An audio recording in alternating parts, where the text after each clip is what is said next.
상급지 갈아타기를 한다면 선매도 무조건. 네, 무조건 선매도. 그리고 이제 후매수. 그리고 이제 정말 여기서 이제 어려운 게 뭐냐면 가격 저는 조정해야 된다고 봐요.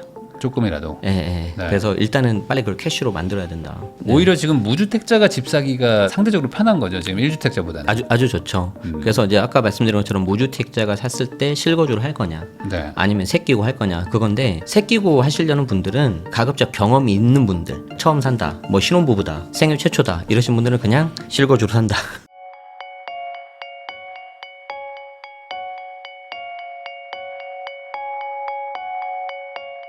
제네시스 박님하고 이야기 나누고 있습니다. 그러면은 이제 어떻게 해야 되냐에 대해서 이제 아무래도 좀 매수를 약간 해야 될 것 같다. 이게 좀 분위기란 말이죠. 물론 이거에 대해서 이제 뭐 반대하시는 분들도 있지만 지금 뭐 금리도 내려간다고 하지, 뭐 공급도 없다고 하지, 뭐 전세 물량도 없으면 사실 현실적으로 전세 만기된 사람은 전세를 가야 되는데 월세 아니면 또 매수밖에 없잖아요. 네. 그러다 보니까 이제 어떻게 사야 될까를 고민하시는 분도 있고, 또 이제 내가 한 채 가지고 있으면 이거 갈아타기도 네. 해야 되는데 이런 생각들 많이 하시니까 네네. 지금 상황에서 상급지 갈아타기 요거 난이도 어떻게 보십니까? 상급지 갈아타기요? 네. 갈아타기는 어렵죠. 지금 어렵다. 쉽지가 않죠. 왜냐하면 다들 관망세고, 특히 갖고 계신 분들도 이거 좀 뭐 세금 올라갈 것 같긴 하지만 당장 급하지 않으면 좀 안 팔거든요. 왜냐하면 지금 올해 또 보유세는 세팅이 끝나버렸잖아요. 그렇기 때문에 굳이 내가 뭐 급하게 팔 이유는 없어. 그러면 이제 여기서 이제 하나 좀 변수가 생긴다는 거는 이제 내년에 양도세 중과 그게 과연 실행이 될 거냐. 그거 이제 아직 거기에 대해서는 뭐 나온 게 없으니까. 그래서 상급지 갈아타는 거는 좀 난이도는 여전히 있다. 네. 물건도 없고 막 이게 내가 했던 것보다 뭐 이렇게 반응이 안 올 수가 있으니까. 다만 내가 상급지 갈아타기를 한다면 이제 선매도 후 매수냐, 아니면 선매수 후 매도냐. 그런데 지금 같은 케이스는 선매도 무조건. 네, 무조건 선매도. 그리고 이제 후매수. 그리고 이제 정말 여기서 이제 어려운 게 뭐냐면 먼저 팔아야 되는데 가격 저는 조정해야 된다고 봐요. 조금이라도. 예. 네. 그래서 일단은 빨리 그걸 캐시로 만들어야 된다. 그래서 좀 깔끔하게 끝낸 상태에서 이제 이걸 오래 들고 있으면 또 안 되잖아요. 매수할 거 잡아서 대출 받으시고 이제 주담되면 이제 당연히 전입하셔야 되겠죠. 그렇게 하시고 이제 선매도 하신 분들이 나는 그래도 입지를 좀 바꾸고 싶어. 그러신 분들은 똑같은 돈으로 내가 주담대 받아서 실거주하는 것보다 그냥 새 끼고 그냥 가지 뭐 이렇게 하는 경우 있거든요. 네. 그러면 이제 새 끼고 할 때는 이제 조금 더 난이도 올라가죠. 말 그대로 전세 자금 대출 좀 가급적 없거나 적으신 분들, 그런 새 끼어 있는 물건을 사야지 내가 좀 편하잖아요. 나중에 또 새로 신규로 받으면 좀 이제 받거나 나중에 나가시고 다른 분들이 들어오면 또 이제 안 될 수 있으니까. 이미 올 현금으로 살고 계신 분을 사면 제일 좋죠. 그렇죠. 그게 가장 좋죠. 네. 그래서 이제 그런 부분까지도 고려해야 되기 때문에 정리하자면 선매도, 가격 조정해서, 그리고 이제 실거주 전입하는 거, 그게 가장 좀 좋지 않을까. 그렇게 본다면 역시 내가 이걸 매수해서 그냥 내가 실거주하니까 뭐 따로 이렇게 뭐 전세 공급이 되거나 그런 건 없겠죠. 그러면은 결국에 지금 이제 갈아타기 얘기를 해주셔서 이제 한번 여쭤보는 건데, 네네. 전세를 끼고 집을 사는 거를 하지 말라고 정부가 하고 있는데, 그러다 보니까 이제 전세금 반환 대출 이런 것들 좀 막힌단 말이죠. 지금 네네. 계약하면 다 막히는 거나 마찬가지인데. 맞아요. 예. 그럼에도 불구하고 갭 투자 이거를 사람들이 할 거라고 보세요? 결국 이 어떤 그 유혹을 네. 끊기는 어렵다. 끊기는 어려운데 확실히 그 비중은 줄어들 것 같긴 해요. 예를 들어서 뭐 그냥 어떤 데이터는 없지만 10명 중에 한 5명이 새 끼고 사뒀다. 네. 갭 투자를 했다. 그러면 한 절반 정도 줄진 않을까요? 10명 중에서 한 2명, 3명 정도. 반환에 대한 부담이 있으니까. 네. 그리고 특히 내가 만약에 이제 사회 초년생이고 자금이 좀 상대적으로 부족하다 하시는 분들은 금액이 좀 낮더라도 그냥 처음부터 그냥 실거주 가시는 게 낫지 않을까. 저는 좀 그렇게 생각을 해요. 지금 상황에서 우리 집, 그러니까 상대적으로 안 좋은 동네에 우리 집을 팔고 더 좋은 집을 가야 되는데 네. 이거를 낮춘다고 해도 지금 매수세가 조금 줄어들어서 못 팔 수도 있지 않냐 이런 걱정들을 많이 하시는데 네. 생각보다 많이 깎아야 되는 거 아닌가요? 이제 뭐 여러 가지 케이스가 있는데 네. 예를 들어서 이제 물론 이제 이렇게 말씀드리면 야, 네 거 아니니까 그럴 수 있겠지만 저도 아까 말씀드렸잖아요. 저는 판다고 내놓으면 깎아서라도 판다. 깎아서 팔고요. 제가 다 그런 건 아닌데 거의 네이버 호가에 가장 낮은 거 있잖아요. 전 거기서 더 낮춰버려요. 왜 그러냐면 그냥 딱 내 거 물건을 보고 부동산에서 이 사람 거는 내가 팔아야 돼. 약간 이런 느낌을 가져야 되거든요. 그래서 제가 조금 팁을 드리자면 이제 이거는 내가 손해를 보지 않는데 싸게 팔려는 분들이에요. 그러면 이제 첫 번째가 당연히 가격을 낮춰야 되는 거고요. 두 번째는 뭐냐면 여러분들 이제 부동산 소장님하고 커뮤니케이션을 할 때 네. 이게 단순히 공동 공동 중개라고 놔두지 마시고 단독 중개로 가야 돼요. 그러니까 네. 전속이 아니지만. 그래서 이제 이거를 의외로 좀 모르시는 분들이 많이 계시는데 A라는 소장님이 물건을 말해놓으면 이제 공동 중개 사이트에 올려두잖아요. 그럼 나머지 분들이 이걸 가지고 오면 각각 수수료를 나눠서 가져가니까 좀 이게 인센티브가 적죠. 그런데 내가 B, C, D에 내가 따로따로 또 내놓는 거예요.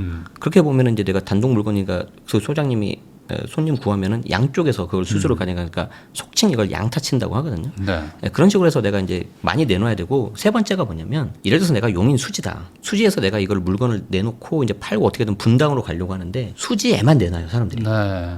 그러면 안 돼. 생활권을 약간 바꿔줘야 돼. 네. 예를 들어서 저 밑에 뭐 예를 들어서 뭐 동탄에서 올라오는 분이 있을 수 있잖아요. 그렇죠. 좀 더 가까워야 되니까. 그럼 동탄도 전화해보는 거예요. 전화해보면 어떤 소장님은 저희 멀어서 안 해요. 그런 사람은 그냥 제끼고 저희 하죠. 그러면 적극적인 분들은 아까 말씀드린 것처럼 단독으로 내놔요. 반대로 분당에서 밀려서 내려온 사람이 있을 수 있잖아요. 그럼 저는 분당에도 내놓을 거예요. 그래서 생활 반경을 이렇게 넓혀야 돼 이렇게. 반경 2km, 3km, 5km 이런 식으로. 그렇게 해서 제가 예전에 물건 팔았을 때 많이 내놨을 때 한 40개인가 내놓은 게 있는 것 같아요. 그래서 그런 식으로 해서 만약에 내가 팔겠다라고 마음 먹으시면은 적극적으로 하셔야 됩니다. 다른 동네에 내놨을 네. 때 저도 전세나 매도를 한 적이 있었거든요. 네, 네. 결국에 그 동네에서 뭐 이렇게 나오는 분이 또 맞아요. 마침 이렇게 해서 집 보러 왔다가 그냥 하는 맞아요. 경우도 있어가지고 네. 최대한 많이 내놔라. 그렇지만 조금 깎긴 해야 될 것이다. 네, 지금 가격은 분위기는. 좀 조정하셔야 될 것 같습니다. 네. 오히려 지금 무주택자가 집 사기가 상대적으로 편한 거죠. 지금 1주택자보다는. 아주 좋죠. 그래서 이제 아까 말씀드린 것처럼 무주택자가 샀을 때 실거주를 할 거냐, 네. 아니면 새끼고 할 거냐 그건데 새끼고 하시려는 분들은 가급적 경험이 있는 분들, 내가 뭐 한두 번 사고 팔았다. 네. 그런 분들이라면 추천. 근데 그게 아니고 이제 내가 처음 산다, 뭐 신혼부부다, 생애 최초다 이러신 분들은 그냥 실거주로 산다. 저는 그 방법 추천드립니다. 근데 또 네. 이게 실거주라는 게 대출을 많이 해줘야지 또 하는데 지금 대출을 잘 안 해주는 것도 있다 보니까 물론 이제 뭐 6억까지 대출을 해주기 때문에 연봉 한 1억 되시는 분들은 뭐 크게 대출 규제는 없지만 그래도- 연봉이 뭐 더 높은 분들도 있으니까. 그럼요. 근데 그럼- 그게 네. 뭐 말이 그렇지 사실 저도 처음에 샀을 때 그렇게 연봉이 높지가 않았단 말이에요. 네. 그런데 한 두 가지로 나눌 수 있을 것 같아요. 예를 들어서 내가 신혼부부인데 부부합산 1억이 안 돼. 그러면 이제 6억까지는 좀 힘든데 예를 들어서 내가 4억 정도 대출을 받으려고 했었어요. 그런데 만약에 5억까지 된다. 대략 한 6배 정도 나오지 않습니까? 그럼 5억까지 된다 그러면은 저는 조금 더 보태서 5억을 받아서 이왕이면 좋은 걸 사라. 이 말씀을 좀 드리고 싶어요. 그래서 최근에도 좀 비슷한 경우를 한번 좀 이렇게 상담을 한 경우가 있었는데 그분이 받던 물건이 한 8억 초중반대였어요. 그런데 조금 아쉬운 게 이제 구축이어가지고 네. 나중에 좀 오를 때 좀 상승 여력이 좀 약할 것 같다. 근데 그 근처에서 조금만 올라가니까 신축이 있는 거예요. 준신축이 5년이 좀 안 된. 근데 그게 한 1억 정도가 더 들어가요. 그러면 이제 여기서 이제 어떤 걸 할 수 있냐면은 내가 대출을 만약에 더 일으킬 수 있다. 고맙게도. 그러면 대출을 더 받으셔도 되고 만약에 부모님이 감사하게도 좀 도와주신다. 그럼 네. 5천만 원까지는 내가 세금 없잖아요. 증여세가. 네, 네. 그러면 내가 부모님한테 5천, 대출 5천 더 플러스. 그럼 1억 만들 수 있잖아요. 그래서 그런 케이스가 하나가 있고 실거주입니다. 그리고 이제 두 번째 케이스는 혼자 싱글이신데 수도권 외곽에 분양권은 한 3억 중반인가? 이런 걸 하나 받은 게 있어요. 네.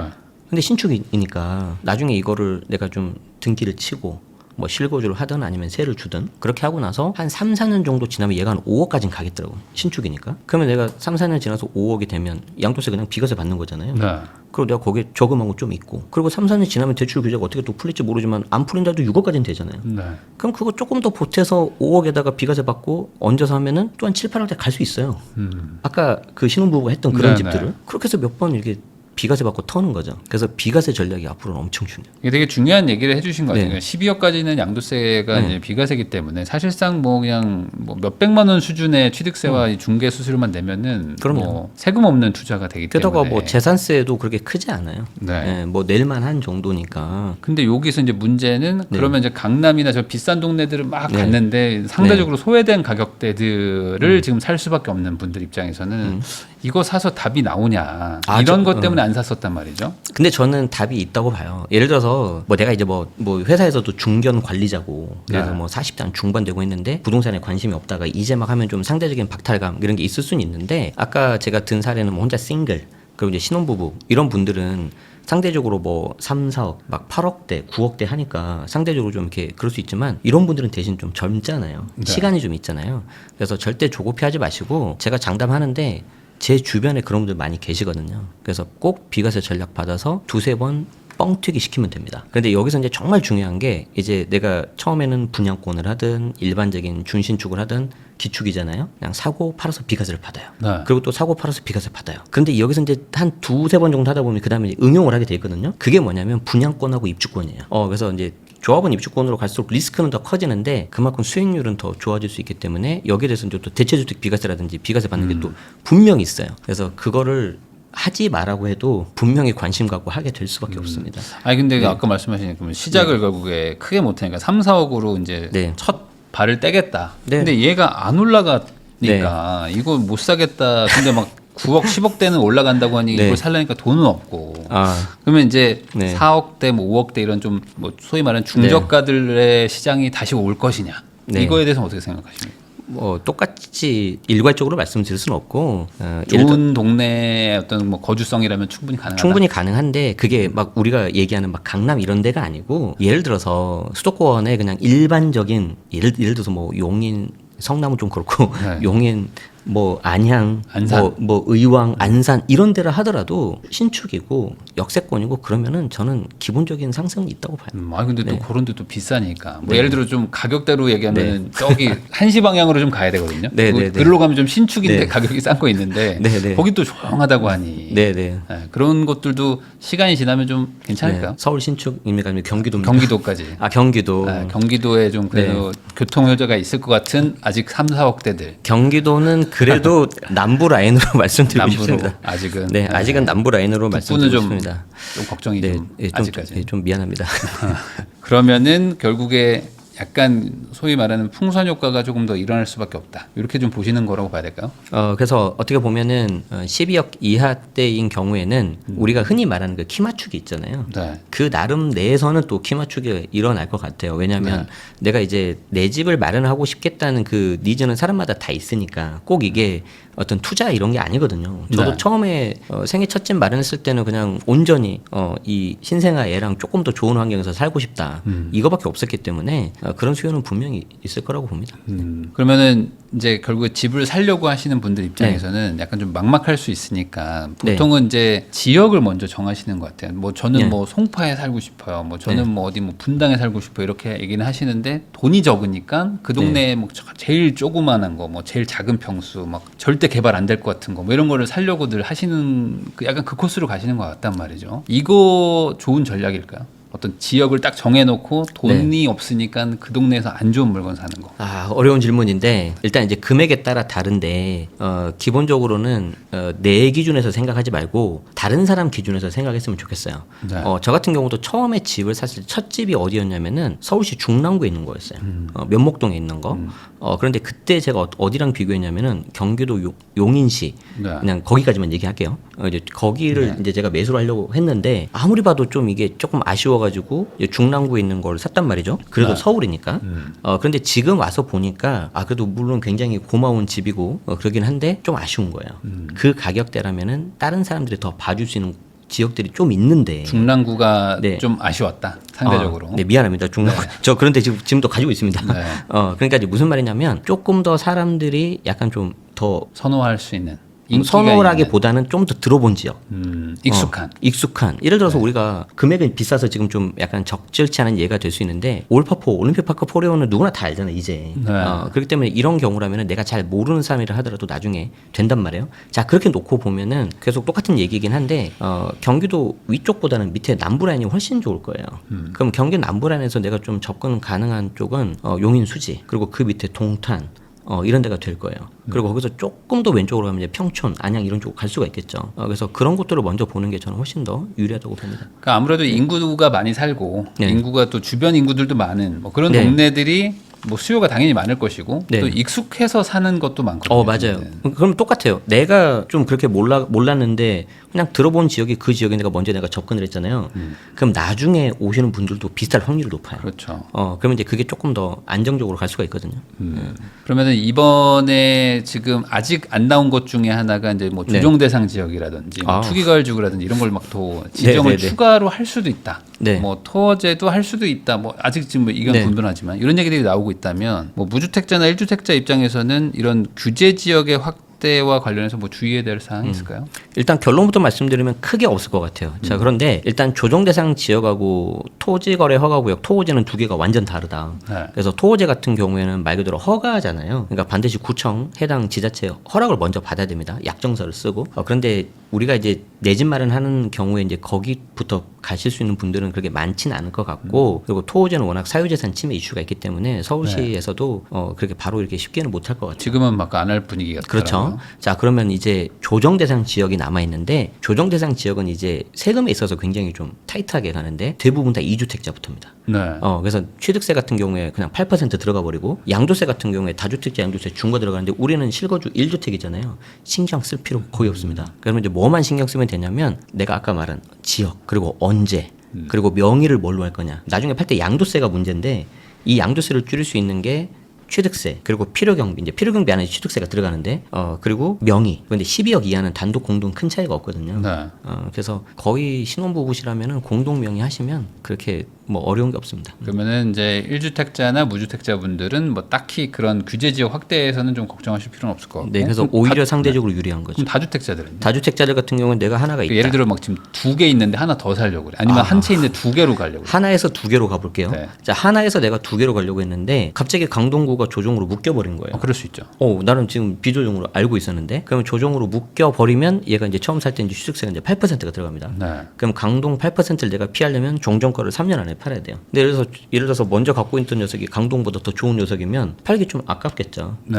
그래서 그런 경우에는 그냥 8%를 낼 거냐, 아니면 지정되기 전에 내가 강동을 먼저 살 거냐, 네. 이걸 결정을 하셔야 되고, 내가 이제 두 개를 끌고 갈 수 있잖아요. 두 개를 끌고 가면 조정 2주택인데 보유세에서는 현재는 아무 문제가 없어요. 그런데 문제가 뭐냐면, 과거 문재인 정부 때 조정 2주택을 중과를 한 적이 있습니다. 일종의 소급 적용처럼 해버리잖아요. 이게. 근데 이게 또 보유세는 매년 바뀌거든요. 그러니까. 그래서 2026년 조정 2주택은 아무 문제가 없었는데, 갑자기 세법 개정을 하면서 27년부터 중과하겠다. 그러면 이제 중과 맞는 거예요. 네. 매년 바뀌니까 이제 그게 가장 큰 이슈고, 마지막 세 번째는 내가 이제 안 되겠어, 나 강동을 팔아야 될 것 같아. 근데 얘가 조정 대상 지역이잖아요. 그래서 양도 당시에 조정 대상 지역이면 비록 취득했을 때는 비조정이라 하더라도 그러면 양도세 중과가 들어가요. 그러면 양도 차익 오른 거에 대해서 최대 82.5까지 지방세 붙으면 어마어마하죠. 그럼 이런 상황에서는 네. 굳이 주택 수를 지금 더 늘릴 필요는 없다고 봐야 되나요? 케이스마다 다른데, 예를 들어서 이런 경우가 있어요. 전략적으로 네. 내가 아무 목적이 없이 그냥 좀 투자 수익을 얻기 위해서 갭 투자를 했다. 세를 끼고 샀다. 근데 내가 보유세, 양도세 내고 나서도 수익이 남는다.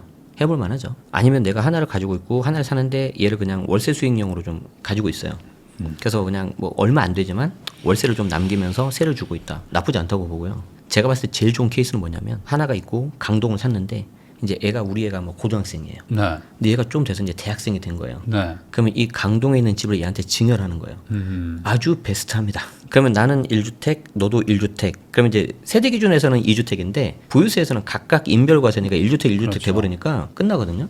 그런데 뭐 아까 다른 영상에서도 말씀드린 것처럼 10억짜리를 증여하면 한 2억, 한 5, 6천이면은 끝나니까 네. 자녀 입장에서는 훨씬 유리하게 시작을 할 수가 있는 거예요. 그러니까 그런 식으로 뭔가 전략을 세우고 하는 2주택, 뭐 3주택은 가능하겠지만 네. 그냥 뭐 해보려고 하시는 분들은 좀 조심해야 된다. 네, 지금 왜냐하면 이제 증세가 아무래도 좀 될 가능성이 좀 높기 때문에 여기에 대해서 대비가 좀 있으셔야 된다. 그리고 집은 한 최소한 2년은 갖고 있어야 되거든요. 네. 양도세가 너무 많이 나오니까 거기에 청구 구간이 생각하면 3, 4년이기 때문에 네. 좀 긴 호흡으로 보시는 게 좋을 것 같아요.